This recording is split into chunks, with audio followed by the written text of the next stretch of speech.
all of these things that Jared, somehow doesn't get enough credit for with his work. And what is it? His work in Israel or his work in Palestine? What is this? Let me start off with two words. Made in America. Made in America. Hey, what's going on, folks? We have a wild show for you today. Eric Adams is complaining about illegal immigration to New York City. We're going to talk about it. New Yorkers are angry. I am angry too. We have not asked for this. There was never any agreement to take on the job of supporting thousands of asylum seekers. This responsibility was simply handed to us without warning as buses began showing up. There's no playbook for this, no precedent. Kanye West is taking on Jared Kushner, suggesting that he held Trump back and was just doing peace deals in Israel for money.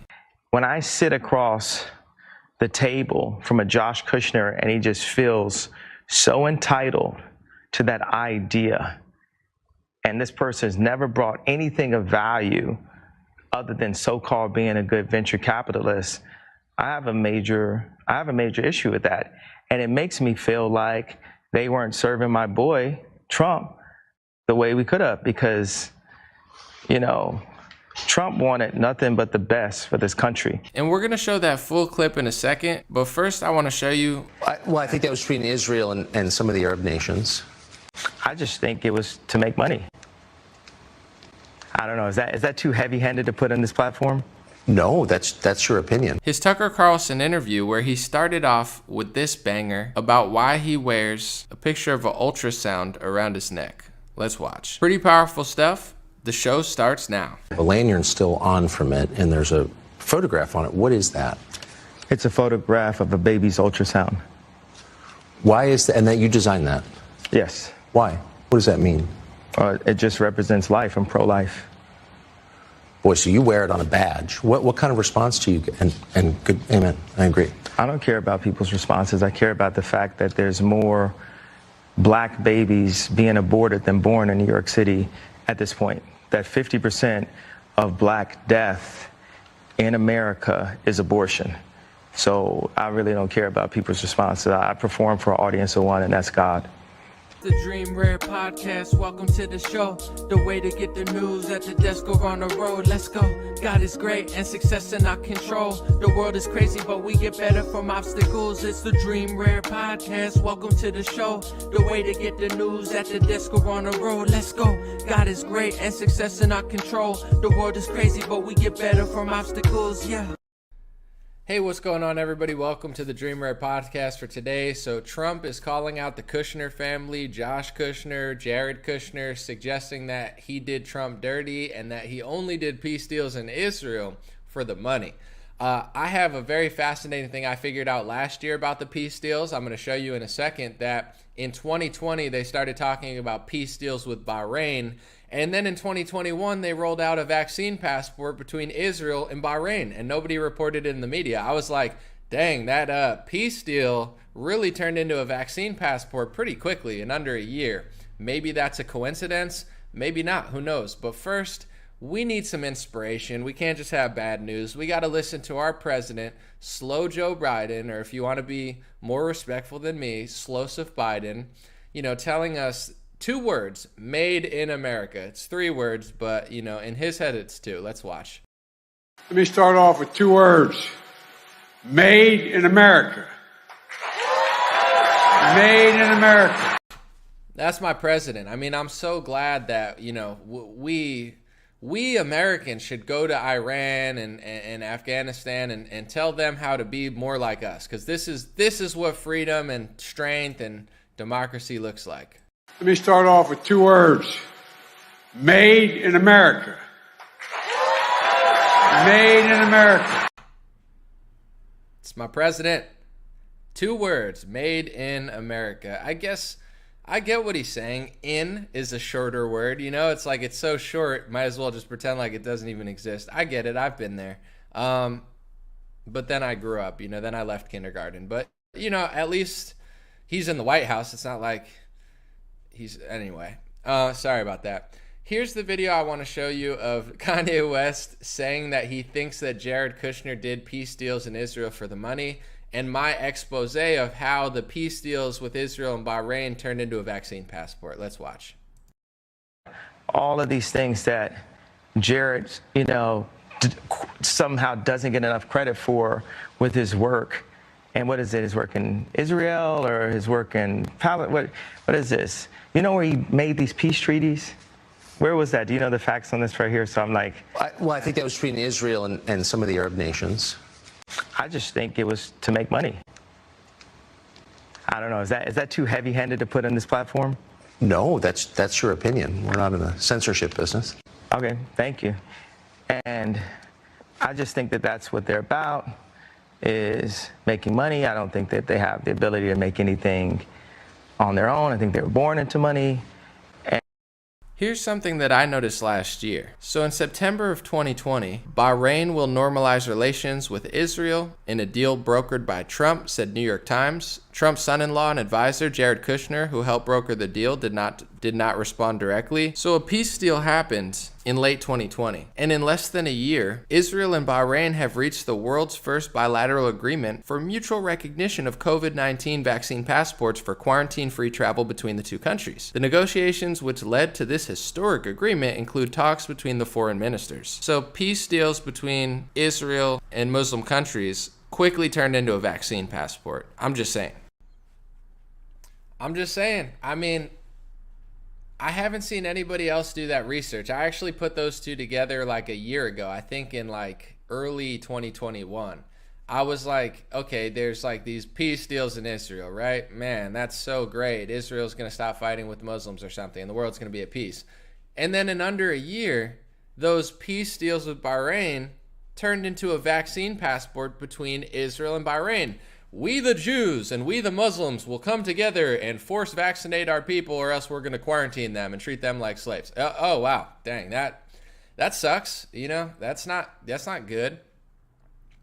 And I'll say this too, and I say it with confidence and I say it without fear, because I have love for people. I don't hate people because of their ethnicity, their religion, so I'm not afraid to say this, because if I led with hate and I really was hateful, I'd probably be nervous to say it, but I'm not, so I feel good saying it. The Republican Party, the Zionist party that serves Israel, that claims to be so not anti-Semitic, that passes speech laws for Israel, that has big donors, and oh, don't say that, it's anti-Semitic, they're lying. They do to Israel what left-wingers do to black and Hispanic people in America. They just use Jews the same way that the left, and some people are like, oh no, we're different. I'm going to get to exactly why I feel this way. Sorry. The left will say, oh, we love black people, we love Hispanics, but it's like a political prop. It's like Black Lives Matter, yeah, give us money, and then it's like, oh, whatever, like black crime's going up, but whatever, your neighborhood's falling apart, whatever, we got the money, George Floyd. Yeah, they don't really care about black people on the left, and they don't really care about Hispanics. They love using minority narratives to skew social discussion so you can't get to the bottom of anything. When it comes to the right wing, what I found fascinating is in 2019, I'm going to say this, I noticed that Donald Trump and Ron DeSantis and other Republicans passed speech laws, anti-free speech laws, that you couldn't criticize Israel or Jewish donors or media or bankers. Like, these are real speech laws that Trump, you might not know this, but I'm telling you, look it up if you want. You cannot believe me, but I'm usually pretty accurate. They passed speech laws for a foreign country and a group of people, and I thought that was weird. And when I started talking about it, people in the Republican Party started saying, anomaly, that seems anti-Semitic. And I'm like, if you don't pass a George Floyd speech law, does that make you a racist? Oh, you're a racist because you don't want to pass a BLM speech law to eliminate police. It doesn't make you a racist. It means you are true to your principles regardless of race or religion. You either believe in the First Amendment or you don't. It's not pick and choose. Well, I believe in the First Amendment, but not for criticism of this country. Then you don't believe in it. You're fake. So everybody started cracking down on me in 2019. There's a reason, and I'm not going to play the victim. I'm fine. I make money. I make music. It's not like I'm poor begging for your money or anything. Oh my gosh, I don't need anything. But there's a reason you don't see me at some of these events. There's a reason that I'm not in with the in crowd. It's because a lot of them take donor money. A lot of them sell out the country. A lot of them will push speech laws for Israel. And if you speak out against against that, you are now pretty much blacklisted from these industries because the right-wing industry is a Zionist industry, and in my opinion, they serve Israel more than they serve America. That's my opinion based on facts and evidence. They don't believe in the First Amendment when it comes to that country. So that tells me that they don't believe in the First Amendment. They have a line. They have something that can lobby them to the point where all of a sudden their values go out the window for a different thing. So that tells me that they support that country more than our country. That's just what it means.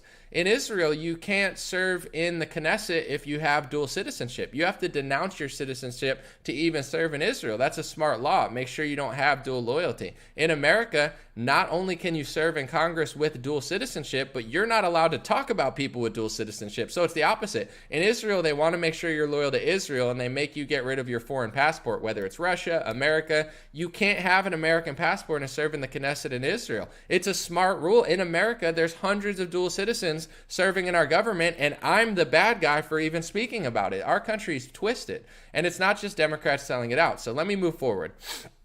Someone said like Dr. Oz. Exactly. He has a dual citizenship to Turkey. I'm not saying Dr. Oz is a bad guy. It's just interesting. Let me move forward, okay? So then the 2020 lockdowns happened, right? And one of the harshest lockdowns is Israel, right? So if you really like the Republicans and the Democrats, oh, we love Jewish people, we love the Jews, we love Israel. That's what they tell you for years. They're selling out your country for them and saying, oh, we love it, we love it, we love it. And then Israelis start getting treated very poorly. They have one of the strictest green passports in Israel, right? A lot of Jews are now not allowed to go to gyms, and, they were getting locked down just like New York City. And what started getting really weird to me is all of these people for years that'll call me anti-Semitic for being pro-First Amendment and lie about me and defame me and say all these things that aren't true. Now all of a sudden they're not there to help actual Jewish people when they need help. It's like, okay, you've told me for years how much you love Jews. How come you're not talking about the Jews that can't go to stores? How come you're not talking about the green passport, which is super strict in Israel? How come you're not doing reports like I'm doing on the Israeli data that shows that the narrative is a lie? I don't need to pretend like I'm nice to certain ethnic groups to get people to like me. People in Israel seem to like me, not all of them, but some, because I was there doing reporting for their country when other people weren't. Same with Australia. They remember that. So I'm just like, all of these people who seem to pass speech laws for Israel don't seem to actually care about Jews when they actually need your help and they need like real leadership against this. And then those same Zionists who say, oh, we love the Jews, oh, you're anti-Semitic, they're the ones rolling out the Pfizer shot. They're the ones rolling out the big pharma stuff. They're the ones doing peace deals with Bahrain so they could do a vaccine passport. And in my opinion, big pharma lock down both the Arab and the Jewish country. So what you'll find is the Zionist Republican Party, these people that claim to love Jews in Israel so much, they don't actually care about Jewish people. They don't even actually care about Israel. What they care about, like in my opinion, what Kanye said, is money. They all get donor money. When I found out in 2019 that Republicans were passing speech laws that said you couldn't criticize Jewish media people or Jewish bankers, or you couldn't, you can't say that they have dual loyalty, or you can't criticize Israel. My first instinct was not, oh, I hate Israel and I hate Jews. My first instinct was, I believe this is a speech violation of the First Amendment, so I don't support it, just like I wouldn't support it for my own ethnic group or my own country. Why would there be a stricter law for a foreign country than your country? It means that country's controlling your country, which is what happened. That's why we give them so much money in foreign aid. They get billions of dollars every year from America. People like Jared Kushner come in, put their hand on Netanyahu's shoulder, put their hand on Trump's shoulder, and say, we're going to do this deal. And oh my God, you're so nice. Yeah. Who does he serve? Who knows? You can't talk about it, so let's just assume he serves America, right? He lives here. I mean, he doesn't hate the country. I don't think he's a bad person necessarily, but, these are things you're not allowed to say because social media will censor you, or Republicans are actually passing speech laws to make it illegal to say that in a school, on a campus. You can't get booked as a speaker on certain college campuses because Trump passed an executive order that said that you're not allowed to criticize Israel more than another country.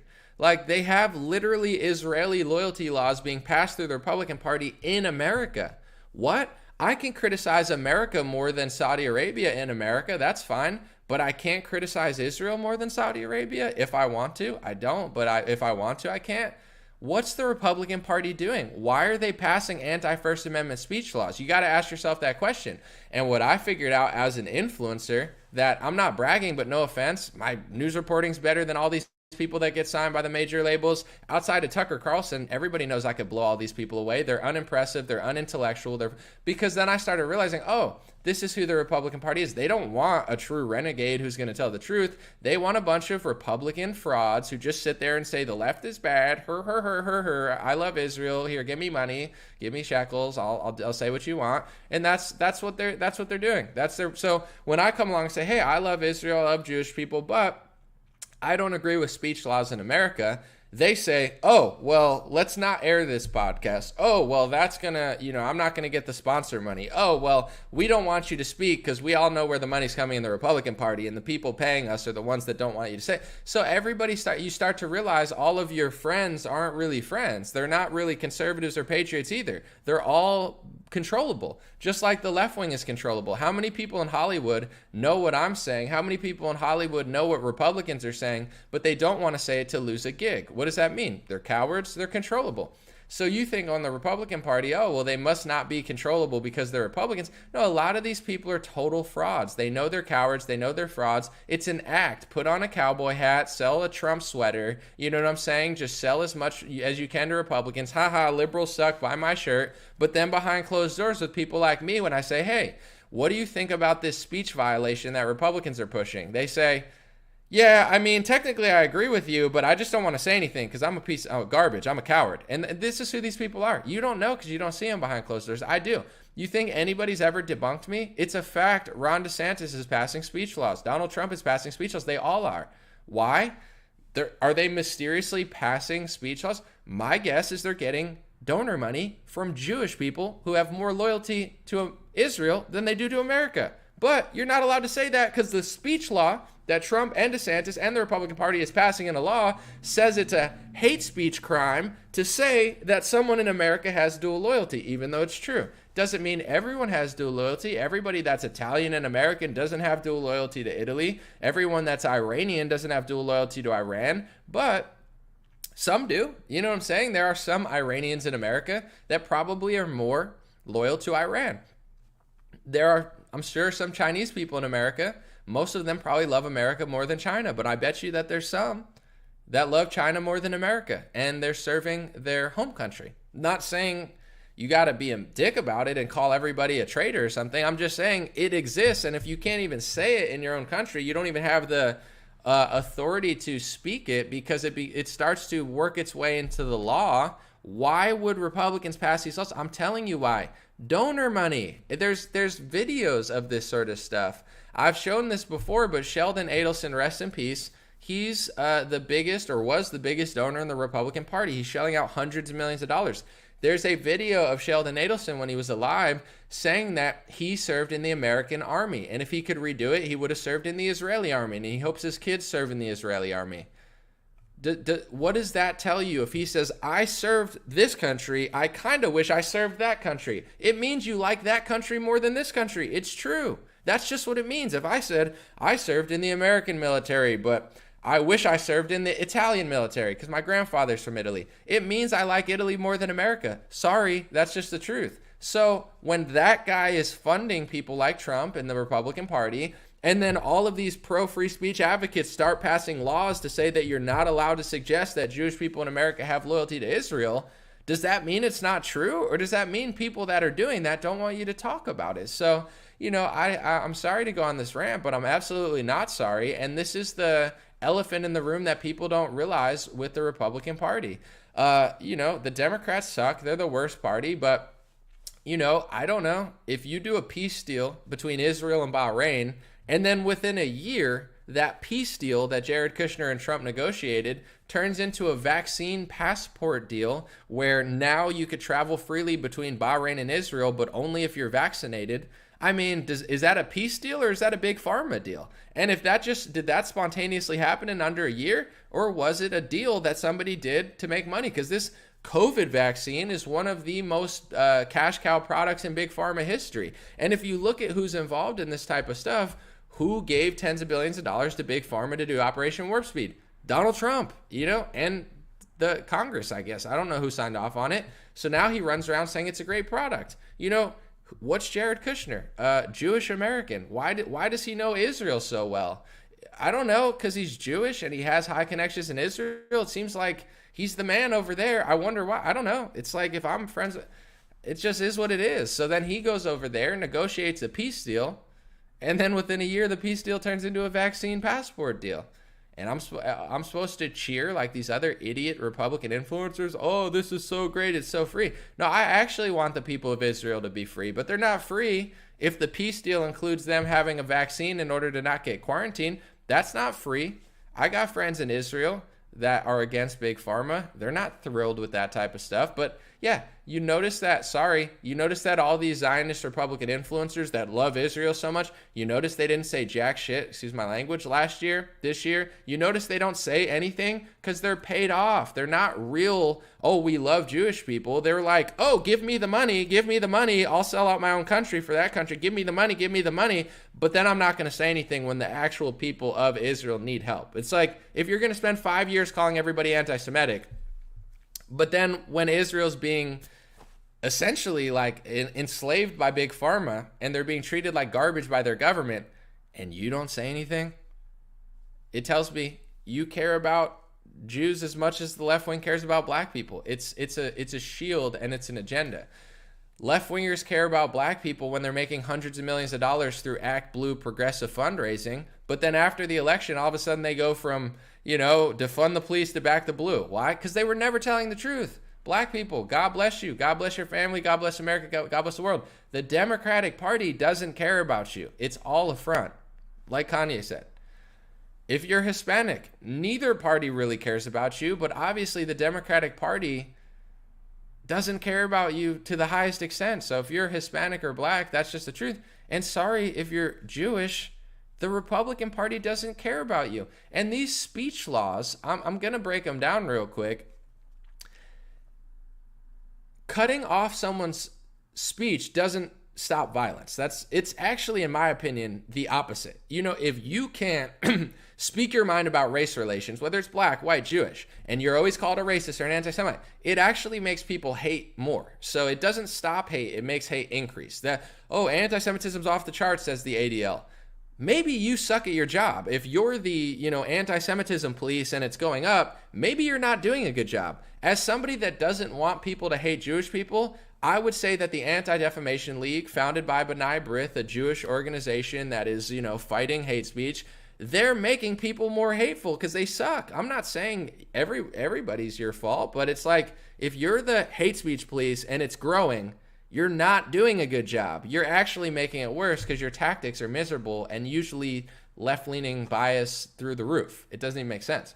So as someone that doesn't want violence and want hate, my question is, how is stopping someone from talking going to eliminate violence? I'm just going to be real and raw. Whether you're Jewish or Asian, your number one threat isn't people that talk about you. Your number one threat is living in a city where crime is through the roof, and the people who are going to probably commit violence against you the hardest aren't doing it because you're Jewish or Asian. They're doing it because they're degenerate demons, and they apparently have no moral code, and the crime rates are just through the roof in major cities. So if you're a Jew in America, your number one threat is living in New York City, San Francisco, Los Angeles, Chicago, anywhere where crime is high. And the people who are going to commit crime against you almost definitely would commit crime against their own neighbor for a pair of Jordans or an argument that they had or to try to steal something. So, real Jewish hate and Asian hate in this country is high crime cities. Like, that's where you're the least safe. If you want to live as a Jew or an Asian in peace and harmony, get the hell away from the crime. Sorry, that's the number one threat to Jews in this country and Asians and everyone, is these crappy neighborhoods where people are just killing people for no reason. Beverly Hills is very Jewish. It's not even safe anymore. Jews used to live in peace in Beverly Hills, not anymore. So it's not the right wing. Sorry, it's not anti-Semites on blogs. It's reality is the number one threat. Speaking of which, moving forward, when you eliminate speech, it just makes people more annoyed. And if you read these Jewish speech laws, I have multiple Jewish friends. I actually have like a disproportionate amount of Jewish friends. It just so happens that I have a lot of good friends that are real, raw people that I love.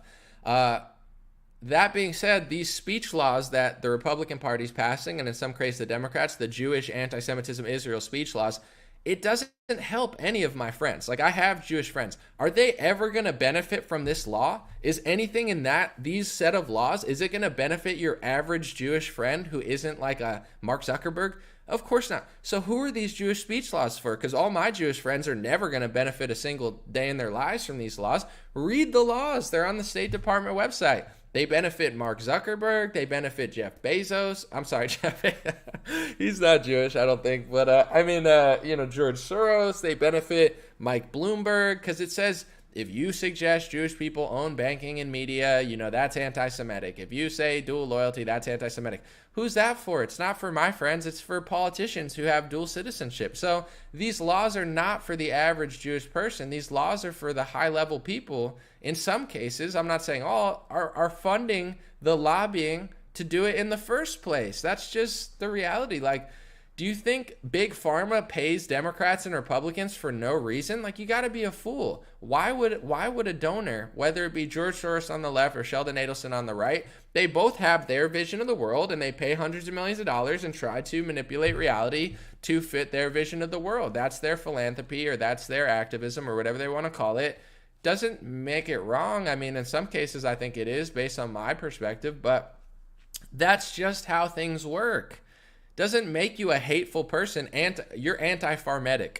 You're anti-pharmetic if you think Pfizer pays off government to get things. Of course they do. Why? You think they're just doling out money to influencers? Hey, take $500,000. They want your influence so they can sell more vaccines and products. That's how it works. It's the same thing with politics. Donald Trump and Ron DeSantis aren't going to just fly to Israel and pass speech laws because they want to. You think Trump wakes up in the morning and says, I have this? He didn't even write the laws. These laws are created by some sort of Holocaust Alliance, some sort of Jewish organization. They're creating this set of speech laws. You can't say Jews do blood libel. You can't say Jews killed Jesus. You can't say that they own banking. You can't say that they have dual loyalty. You can't make mendacious claims about them. Right? Like, it's all these laws where I'm reading them. I'm like, my Jewish friends, unfortunately, I wish they did, because I would have a lot more fun. My Jewish friends don't own media companies like Mike Bloomberg or the guy who owns CNN, Jeff Zucker. So how is this law going to benefit the average Jew? How are these laws going to defend people in Israel when they can't go into a supermarket because they don't have a Green Pass vaccine card?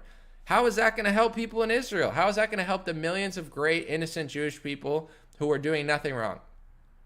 They're not. It's not a law for you. And when people say, "Oh my God, you're so hateful," it's like, I'm not. That's why I talk about this openly. I don't hate people in Israel. I don't hate the country. I don't hate Jews. I like them. I just don't think these laws are it. So, long story short, I know that's a rant, but it's the most important thing. It's like, if your party's working for Big Pharma, but you don't want to say it because you like your party, and bad things keep happening in your party, it's not a mistake. It's not just bad advisors. Of course, like Kanye suggesting, there are some bad advice, but at a certain point, you got to think that your party is not exactly who they say they are, and that's how you then reform it to make it what it is. But I think Kanye's tapping into some very interesting things, whether he's right or not, saying, questioning norms. I mean, calling out the left wing, calling out Black Lives Matter, saying taboo things about white lives that nobody else will say, but then also criticizing people around Trump that he personally knows and meets, where saying stuff that nobody in the Republican Party will even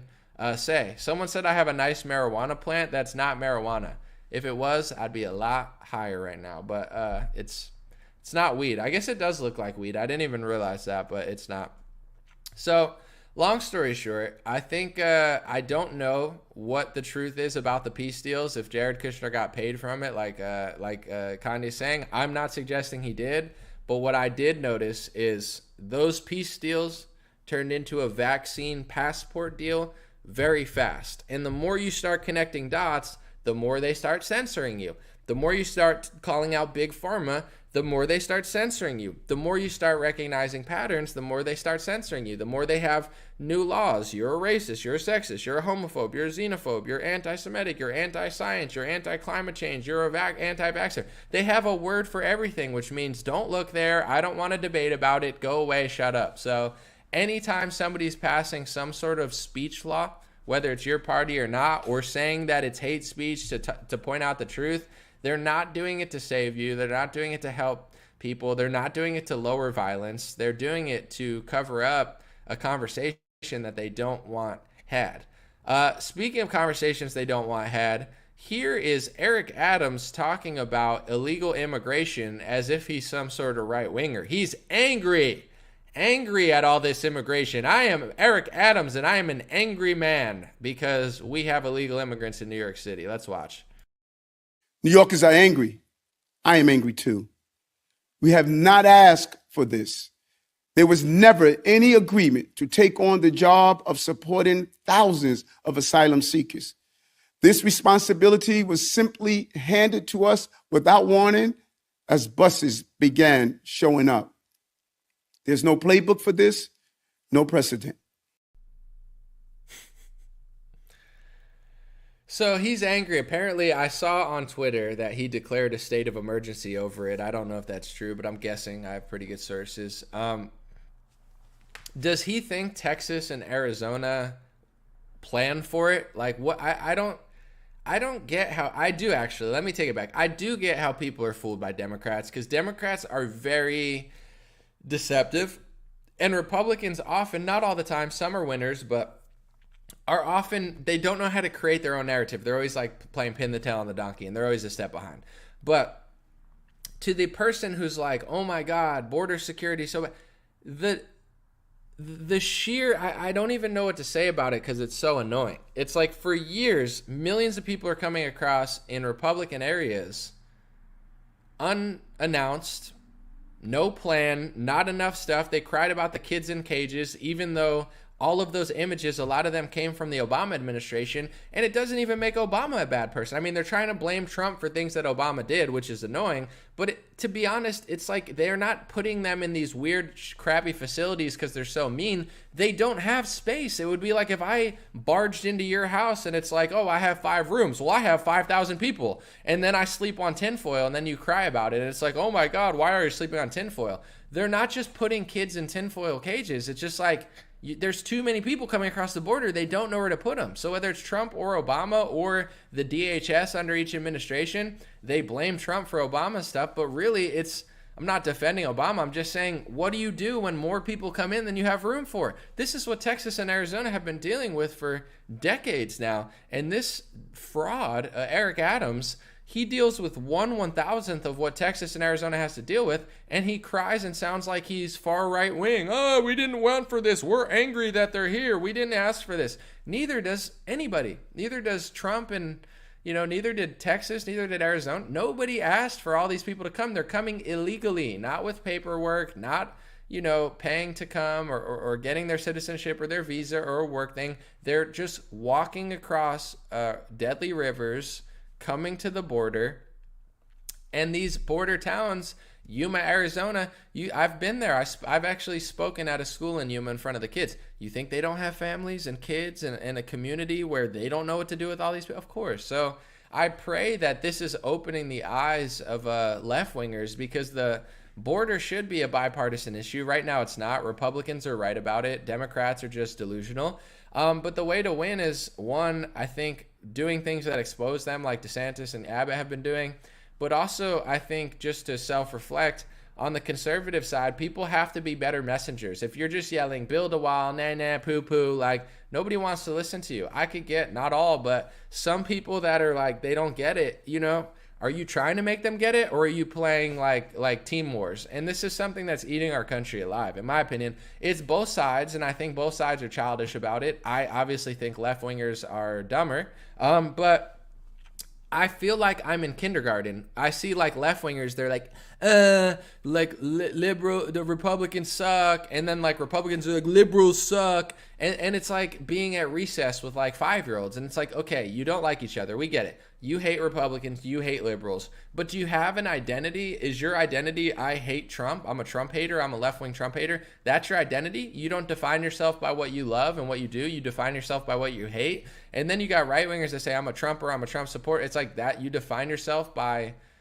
support. So the point I'm trying to get to is, the way to really break through, you can't get everybody, but when you're the percentage that just fights with the other side, I just don't understand the logic of why, like, where this really goes, in my opinion, where it's like, if you want to get more people to support border security, you can't convince somebody that's not going to be convinced, but you can try to message it in a way that you could pick up moderate people that are not completely brainwashed either way. They're like, oh, that makes total sense. Because Eric Adams is giving us the red carpet to really expose the Democratic Party. It's like they can't handle 1/1000th of what we can at the border. But if you mix your message with a little bit of compassion, a little bit of empathy, and a little bit of like, oh, that person's a good person, Democrats do a good job of pretending like they have the moral high ground. And no offense, but Republicans do a good job of looking like dicks. Like, I'm not trying to be rude about it because I like Republicans. I vote Republican, and I'm tougher on Republicans, not because I hate you or I hate myself. I do it because I think Republicans can handle it a little more. They're not as snowflakey.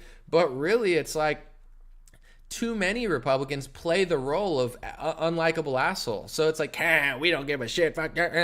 It's like that's who they think you are, and you walk into it. Why not tell people you're actually more compassionate? Like, instead of being like, screw them, but being like, no, they're dying in rivers. You know what I'm saying? New York can't handle it. Expose the left. Show them that they're the hypocrites. They're the frauds. They're the same exact people that they are in Republican. They just pretend like they're not. So to me, that's, someone said guilty. I listen, sometimes I am that person too. Just get away from me. You know, sometimes you're not trying to mediate. Go away. Yeah, go do that. You know, go to LA and go do your little thing. Like, I get dismissing someone and being rude, but at the end of the day, I think, you know, in order to accomplish certain things, you got to get people on board. And that's what the left has mastered, is like a big social event that everybody gets pissed off about. They don't care if people figure it out in 2 months. This is why DeSantis is doing such a good job. He's not worried about what they're thinking. He just keeps doing stuff. Because by the time they point to that one, they're on to the next one. This is what Democrats have figured out. They're like, yeah, you might realize that this BLM thing that we're doing is a little scammy, but it's too late. We already got $100 million from it. Joe Biden already got elected. So yeah, oh, the Hunter Biden story. Yeah, we covered it up. Yeah, we lied, but yeah, now it's out. But it doesn't matter because we got our guy in office. So it's like, whatever. So they're masters at like lying, pushing it, raising money, getting things. Then people figure it out. Then they move on to the next one. And by the time you're on that one, they're already on the next one. And, you know, I think DeSantis is doing a good job of that, because with Trump, I think he did do quite a few things, but it does seem like DeSantis is moving quicker and more ruthlessly. And every time Trump wouldn't do something, I know people would be like, well, the media is going to make him look bad. They make him look bad anyway. If he didn't do that, they'll make him look bad. Like, that's a losing idea. The media doesn't care. They're never going to give Trump credit. Trump could literally cure cancer. They'd say he caused it. So there's no, if your political movement is trying to please people who hate you and never will like you in a way that doesn't even make sense, just do things. When I'm saying like talking to left wingers, I'm not talking about the media. The New York Times isn't going to like you. I'm talking about like 80% of the population that gets fooled by BLM but doesn't even vote. You know, I'm talking like the average person is not Rachel Maddow. That's a small percentage that somehow runs like the entire industry. But most people are not that. They're not that crazy. So I'm talking about tapping into them. But when it comes to being a leader, it's like, to me, the strategy nowadays is just keep doing stuff. It's like music. You don't want to just release one song a year. If you're a musician and that's all you do, you want to release a song every week, every 2 weeks. It seems like overkill, but this is a move on, move to the next generation. More content, more content. You do one good show a year and you're a hero, but now it's like one video, where's the next one? Where's the next one? So in politics, I think the strategy is not like wait and see what people think. It's just like execute, you know? And then by the time they're mad at the Don't Say Gay bill, you're already on to the Martha's Vineyard thing. And then they're mad at that, you're on to the next one. So just my opinion. I'm going to watch this video real quick of Slosif Biden. He says something weird about Saudi Arabia and Russia, and I just want to see it. Hold on. We just won for the American people. They're going to be taken away.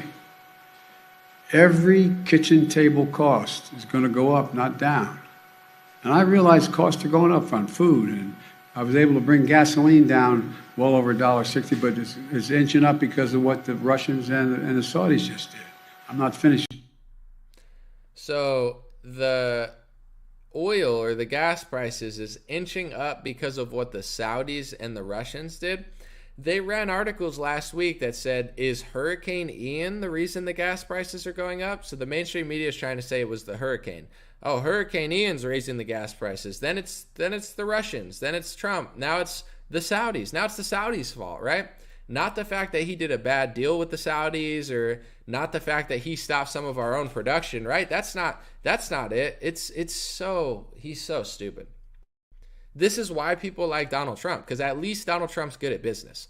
He's not always going to do the most ethical thing. He might sell your country out to Big Pharma, but he did a business deal for Pfizer. But at least he's good at business. I mean, I don't agree with that, but Biden is just garbage at business. You know, Trump would have had a better oil deal. Like, he can actually, it's all about negotiating, bringing things to the table. You have no leverage if you sabotage your own oil production. You're draining through your freaking reserves like the Biden administration's doing. You're the laughing stock of the world because you're a total weak goofball that nobody respects or likes. You constantly talk shit about everybody in the world while you yourself sucks worse than anybody. And then you go over to Saudi Arabia and act like they don't give a shit about Joe Biden. Sorry for my language, but it's like, he's such an idiot, you know? Oh, it's Saudi Arabia's fault. There's reports, I gotta verify it, but it's like, there were deals that he had turned down, and you know, like there's many a way to do this better.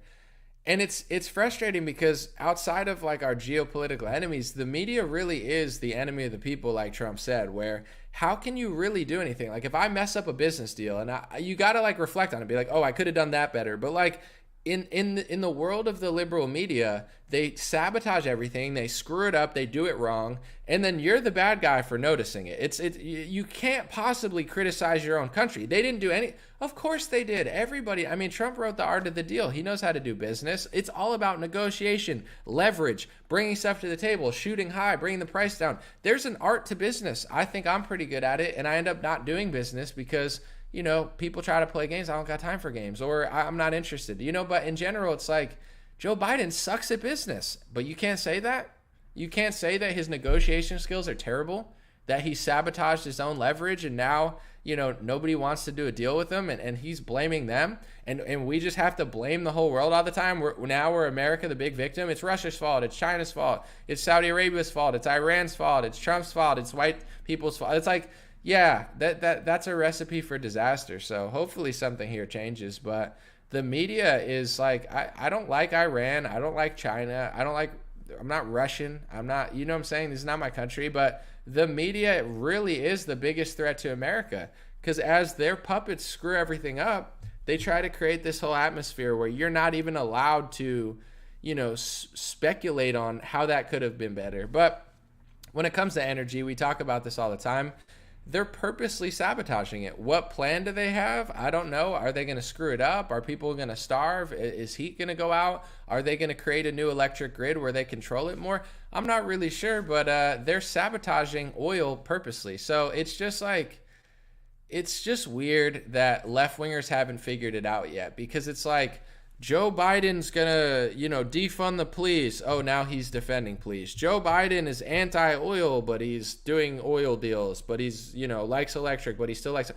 Guys, get with the program. He's not some savant oil guy. He's a clown. You know, he's just saying what you want to hear to get what he wants. And then once the Democratic Party gets what they want, you're screwed. You're not gonna get this utopian world. I mean, look at the lockdowns. Are we Jetsons? Are we flying on planes? And, you know, we all have maids with robots and they're laughing and we're like living in harmony. I'm not saying my life sucks, but LA is a total shithole. I say it as someone who lived there. Sorry, shithole. San Francisco is a shithole. You know, your cities are shitholes. You're ruining the best cities in the world. New York is a shell of what it once was. You locked in your house. You need to wear a mask all the time. It looks like a 1984 horror sci-fi movie where the people get enslaved by the government. And you think this guy's going to save the climate? Come on, guy. You know, it's just shocking that people are still buying into this stuff. Like, you don't get what's going on. You think Joe Biden, AOC, and Nancy Pelosi, and Justin Trudeau, and Klaus Schwab, that they're going to solve the energy crisis and bring in the Green New Deal and it's going to be great? Like, what part of forced masking and lockdowns, and what part did you not get? You know, people have Stockholm Syndrome. there's people to this day that are still wearing all this stuff, even though the CDC is like, you don't have to. Why? Because they thought the villain was the hero was the villain, and now they have Stockholm Syndrome, which means you fell in love with your slave master. You fell in love with the person who's hurting you. So even though they got lied to and things are changing, instead of waking up and realizing, oh, I was lied to and they exaggerated and now I can go back to living somewhat normally because that's actually healthy, they have Stockholm Syndrome. They're in love with the slave masters. Like, oh, I'm going to keep, even though they're telling me not to do this now, I'm in love with what they used to tell me, so I'm just going to live my whole life like this. It's like, man, you just wish some of these people can snap out of it, because it's like, it's going to be too late once they realize. And I'm just praying that the country fragments a little more. Like, okay, if you want to destroy San Francisco, that sucks, but I don't got to be there. You know, you can destroy it. I just hope they don't take the whole country down with us, because like, these people are living in hell. Imagine being a blogger for like the Washington Post or the New York Times or Huffington Post or whatever stupid magazine that they write for, whatever. Imagine being a blogger and you live in San Francisco and you're writing op-eds about how it's racist to talk about crime statistics, yet you leave your house to go to Starbucks and you get like, you know, punched in the face by a homeless person and your best friend gets robbed. Like, they're living in hell. Just remember that these people that hate you and these people that are writing bad things about you and your family and your politics, just remember that they're not having a blast. Like, if they live in New York City or San Francisco, they hate themselves, they hate their life, they hate their neighborhood, they can't tell the truth about it, so it keeps getting worse, and they have to convince themselves that that's a fulfilling life, to just be sucking down wine with 17 cats in the middle of San Francisco. None of their neighbors give a shit about them, and they have to walk through human feces to get an overpriced cup of coffee and then walk back to their apartment, and then they sit inside all day because they're afraid to leave because their community's gone to shit. These people are not winning. You know, that's why God wins in the end, truth wins in the end. Never envy these people. You know, they say that envy is is a sin. It's like, you don't want to envy. Like, I look at Joe Biden and I would never want to be him. Oh, I want to be the president one day. Are you kidding me? If you paid me $5 million, not me, $5 million, you could be Joe Biden. You think I want to walk around wearing a mask? You think I want to hang out with you? You couldn't pay me enough to take Joe Biden's position. I don't envy that guy. That guy's living in hell. He's a lot. You think his life is fulfilling? I mean, hard to think so. So, you know, at the end of the day, I just hope things fragment off and they don't ruin our reality too much. But this is my personal thought about it. You got to hold it down for yourself. You got to draw a line. Don't be flimsy. But ideologically, this is the war going on in this country. You got to understand, they're spending trillions and billions of dollars to subvert society and control people's minds. If you can control someone's mind, you can control how they vote. Why do you think they spend billions of dollars on elections? Because they want to control your mind, or they want to influence your decisions, so then you vote for a politician who got money from these other companies that's going to do things for them. So there's trillions of dollars going into how you think. If they can control how you think, they can control what you buy, what you wear, how you talk, what music you listen to, who you vote for, where you want to travel and vacation to. There is the ideological battle going on of people trying to influence who you are in your decisions. So that's why the most powerful thing you could do is control your own mind. If you're not controllable, if they can't bribe you and they can't tell you how to think and they can't control you based on fear, that's how they do it. Well, you're going to be in trouble if this. But you got to look at your life in two ways. This is my opinion. I had this conversation with my friend the other day. He said, or they said, you know, you're very brave and you have balls and you're doing what a lot of people don't do. And I asked this question because on one hand, I appreciate a compliment. Thank you for saying I'm brave. But on another hand, I can't do it the other way, because I'm thinking logically. I'm not just thinking, oh, I'm so brave. Yeah, I will be brave and I'll do what I want. I'm not going to be a liar.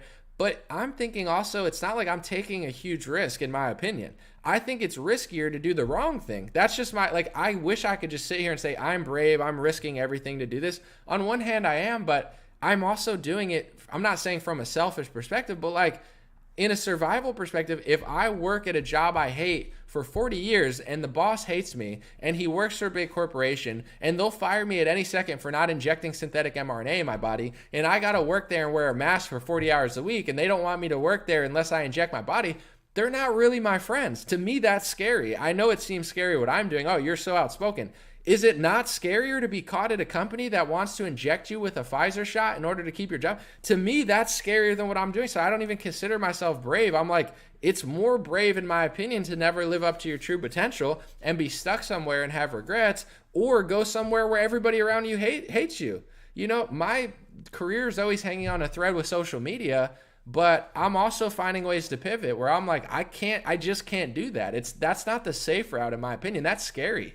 That's scarier to me than what I'm doing. I don't think it's that. I'm like, it's scary to be surrounded by a bunch of people that have no morals and will literally fire you in a second for an immoral reason. That's frightening to me. So I try to break it down for people. It's like, it might seem brave to stand up for yourself, but it's not like you're doing it from a perspective, I'm going to take this huge risk. Kind of, but you're also taking a huge risk by staying in a position that you don't like. There's risks ratio to everything. So I just consider going the right path is tough temporarily, but honestly, like, I just can't imagine working with a bunch of people that lie and just do what they're told.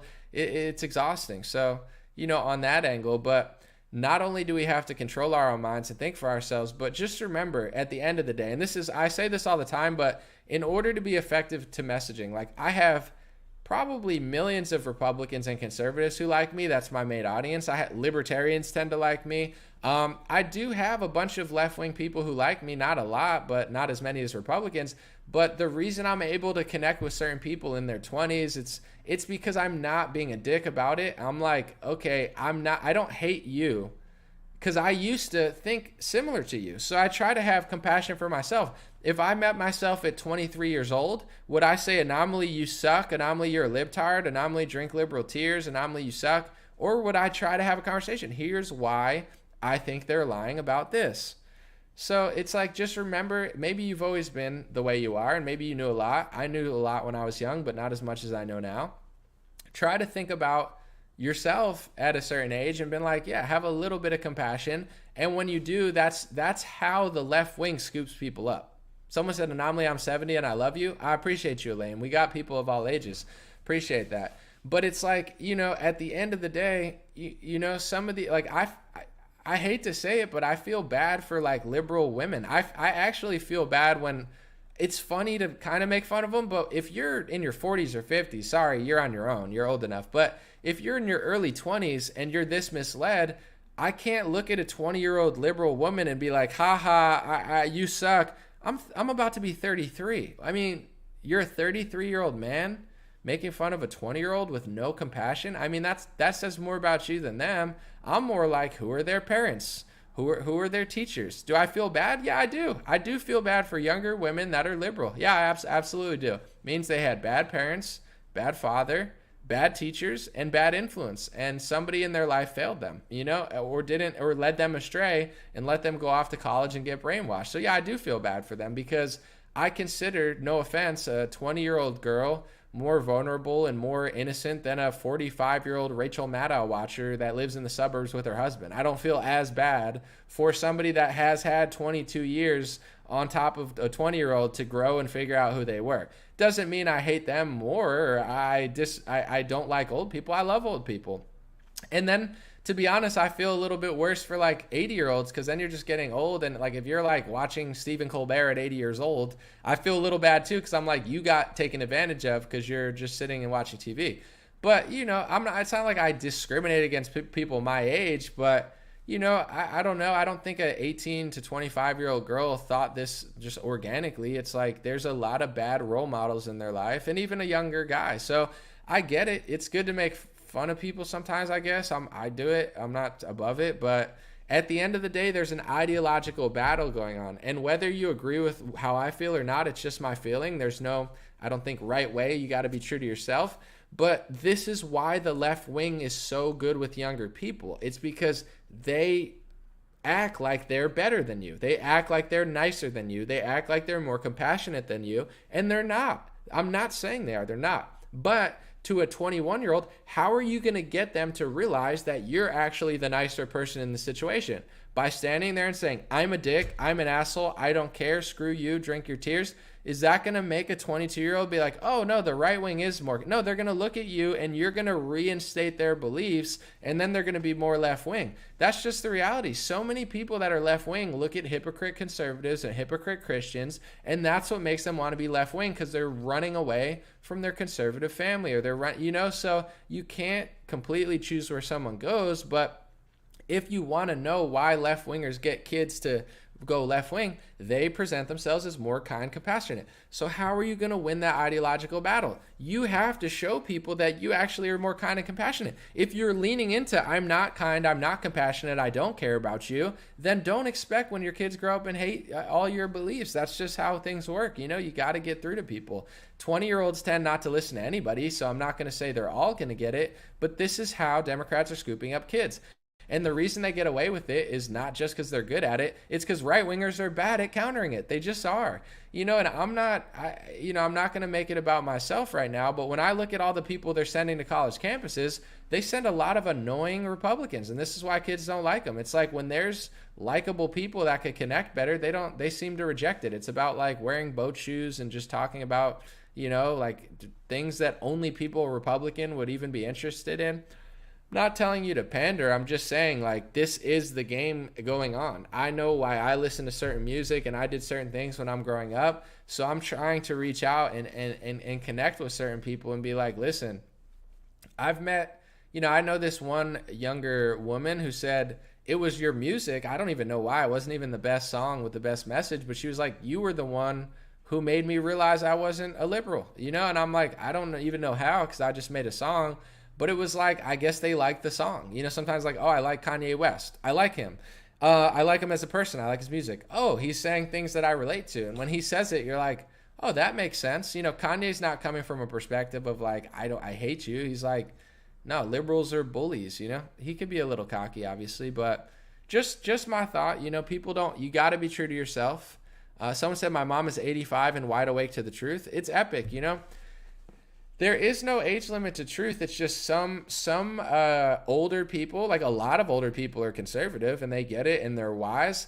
But then there is this brand of like, 60 to 90-year-old like liberal like white person, and it's just like, like suburban older lady who just watches too much television. And that's what it is. It's too much television. If you watch Stephen Colbert and Jimmy Kimmel and CNN or whatever, you're like, Colbert is very convincing. He's way better than like Don Lemon. It's like he makes it seem like, oh, we're fighting the right, we're fighting Trump and Kushner, and it's like, yeah, they make a story. So if you're older and that's all you watch, you're caught in this fake reality of like, oh, the good left is about to fight the big bad right. So I would say most older people are conservative, but there is a huge demographic of like suburban, people who are just like, Trump is bad and the only way to beat him is to be a Democrat. And it's like, ugh, it's like, stop watching television. The TV is just so, someone said boob tube brainwashing. It's so bad. It's so bad. And some of it's not TV, but I think the older demographic is a TV watcher. People in their 60s watch TV more than like 20s. So the TV, like, oh, we're any day now we're gonna arrest the Trump fan. It's a script. These people are master manipulators. Television, it's all like it's like an illusion. You know what I'm saying? It's all fake. It's all scripts. It's all lighting and angles. It's not real. So they've created a script. Here's the narrative: Rob Reiner versus Donald Trump. It's a big fake show, and it's funny because you'll end up hating somebody for all the wrong reasons. You'll end up loving someone for all the wrong reasons. You'll end up loving evil and hating good. But then you'll also, like with Trump, I've said this before, but the annoying part about the left is not that they criticize Trump. I also think Trump isn't who people think he is, but when I talk about him, I actually make sense and I provide evidence and it's actually compelling. When the left is actually making it worse, because it's like hero or villain. So they're making people defend Trump, and then nobody actually explores things he's actually doing. It's like everything they say about him, it's almost like providing cover for him because it's so outrageously annoying and fake that only people in your world believe you. there are millions of people that are not fans of Donald Trump that realize that left-wingers are hysterical and weird. So it's like, in a weird way, it almost makes it as if, like, you know, it's just like this fake world. He's this, we're fighting this, and like everybody's fighting, but nothing's getting done. I don't know. Someone said they're still to this day masked and gloved. It's insane. It is insane. It's like Stockholm Syndrome. You know, they bought that narrative. They don't want to give up on it. And they got abused. I mean, if you believe Leana Wen 2 years ago, and you believe what they told you in the CDC, and you believe every word they said, and you believe they were the authority, now that it doesn't make sense that they're going off it, because every reason that they told you for doing it then, a lot of the reasons are still happening. They told you the case count was too high, the death rate was too high, people were still getting it and spreading it. So now that they're saying don't wear them, it doesn't make sense. Well, it's about to be winter. The cases are going to go up. The cases aren't down. You told me we're wearing it because of the cases. They believe the slave master. They believe the liars. So instead of waking up and being like, oh, they exaggerated a little bit. I'm not totally against masking, but they exaggerated. They can't do that. They fell in love with the liars. So they're like, oh, instead of believing them now telling me not to wear it, I believe the old version of Leana Wen. I believe the old version of the CDC when they told me I have to wear it because of cases. You know, they've driven themselves insane, and it's sad because I just want to tap them on the shoulder and be like, hey, sorry, they lied to you before. The lie isn't now. They're not like, oh, they're, you know, in their head, they're like, oh, the CDC's wrong now. No, they were right before. No, I should wear the mask because there might be cases forever. You're going to do that forever? This is the new you? I mean, you can, but then if you get 5 vaccine shots and you get COVID 4 times, at what point do you realize that the mask isn't stopping you from getting it? I don't know if this is going to make the fact checkers mad, but here's a fact. Ready? I'm going to say 2 facts, and it's going to bother the shit out of the little weasel fact checkers. Masks don't stop you from getting COVID, okay? You can argue to what extent that they help and what percentage that they help, but millions of people who wear masks have tested positive for COVID-19. Millions of people who are vaccinated tested positive. So this idea that wearing a mask and getting a vaccine, you could give me percentages of what you think it helps, because I know that's what you guys do. Sure, whatever, go for it. But it's not 100% foolproof. It's not. So people are like, what's going on? I've listened to every rule. I've listened to everything. I've been locked down. I didn't even leave my house and I got sick. Do you think not leaving your house makes you not get sick? Guys, not leaving your house actually makes you get sick. Like, one of the sickest times in my life I've ever been is when I didn't leave my house enough. And I realized, oh, I gotta keep it moving more. Your body's like a machine. Keep it moving. If you just sit there collecting dust, you're gonna get sick. Oh, but I avoided people. I'm Howard Stern. Like, what planet are you guys living on? You think sitting in your house for 3 years, getting fat, eating crappy foods, and watching bad programming is going to stop you from getting a virus? Stop you from getting sick? But I got 4 vaccines and I haven't left my basement for 3 years and I'm wearing a mask indoors and I still got COVID. Weird. It's almost like sitting inside wearing a mask for 3 years and not exercising or getting out. It's almost like that's not healthy or something. Like, what the hell is wrong with these people? It's absolutely insane. And when you notice patterns of people wearing them, I notice certain patterns with how big they are, what ethnic group they're from. It doesn't mean everybody wears one, but you start noticing patterns of like who's still wearing masks. And it's interesting because I think that you get controlled by what you hate and what you fear. If you hate the right wing and the media tells you the right wing is white supremacists and they want you to die, now wear a mask, you're going to wear a mask because you're controlled by what you hate. You hate the right wing, so you think the left wing must be telling you the truth. Trump is bad. He told you to take alternative medicine. Don't do it. Just sit in your house. Okay, I'm not telling people what to do. I'm just saying it's like if you hate something so much that you'll just believe the other side, you're controllable. If you fear something so much that you'll believe the other side, you're controllable. And a lot of people have become a product of what they hate. On the left wing and the right wing, there's millions of people that just hate liberals, and they're easily manipulated. They could be tricked at any point because they just hate the left and they identify themselves through their hate, so they're just playing a mirror game. And then there's even more liberals who do the same to the Republicans, and you don't want to, no matter how much you love Trump or how much you hate Trump, you want to get over it. You don't want to over idolize the guy like he's a god, and you don't want to hate Donald Trump so much that it becomes your identity. You don't want to really do either. You want to love him by default and wish him the best, and pray for him or dislike him if you don't like him, but you don't want to let that hate or obsession like consume you.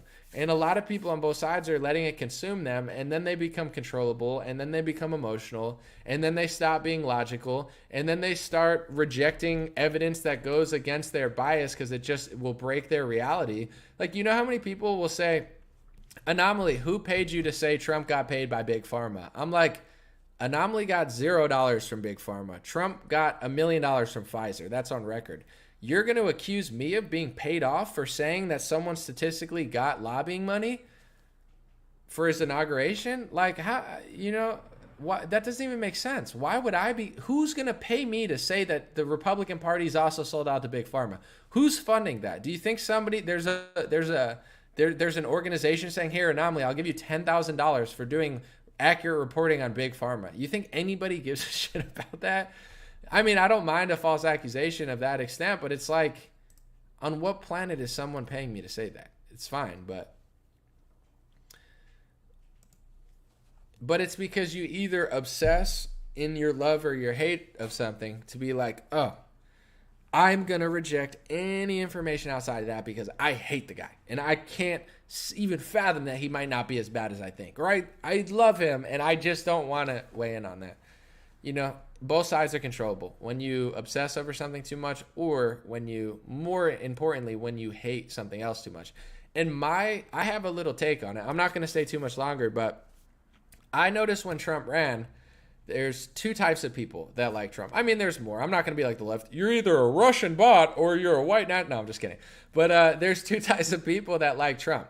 There were people that loved Trump, millions of people, tens of millions of people, who loved Trump because he was stronger. They loved Trump because he was smarter. They loved Trump because he was going to drain the swamp and he was going to ruffle some feathers and he was going to break the machine a little bit.